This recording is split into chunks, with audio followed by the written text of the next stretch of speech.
Exercise করার সময় আমরা অনেকেই ইনজুরি ফেস করে থাকি, কিন্তু কয়েকটি স্টেপ মাথায় রাখলে আমরা এই ইনজুরিগুলোকে অ্যাভয়েড করতে পারি।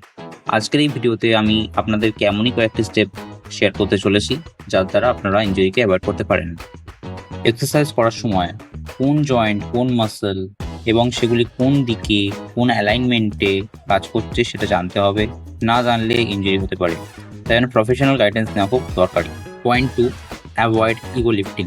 ফিজিক্যাল ক্যাপাসিটির থেকে বেশি ওয়েট নেওয়া অথবা বেশি এক্সারসাইজ করা হলে ইনজুরি হওয়ার চান্স বেড়ে যায়। সেই জন্য টাইম টু টাইম ওয়েটটাকে আস্তে আস্তে বাড়াতে হবে। Point 3, importance of warm up and cool down. Exercise করার আগে ওয়ার্ম আপ আমাদের মাসেলকে অ্যাক্টিভ করতে সাহায্য করে এবং এক্সারসাইজ করার পর কুল ডাউন আমাদের মাসেলকে রিল্যাক্স করতে সাহায্য করে, এবং এগুলি প্রপারলি করলে আমরা আমাদের মাসেলের ম্যাক্সিমাম পোটেনশিয়াল ইউজ করতে পারবো।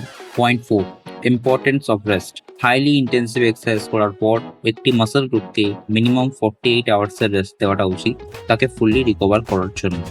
এই ভিডিওটি যদি আপনাদের ভালো এবং ইনফরমেটিভ লেগে থাকে, লাইক অ্যান্ড শেয়ার করবেন, and follow or subscribe for more healthy contents. Thanks for watching.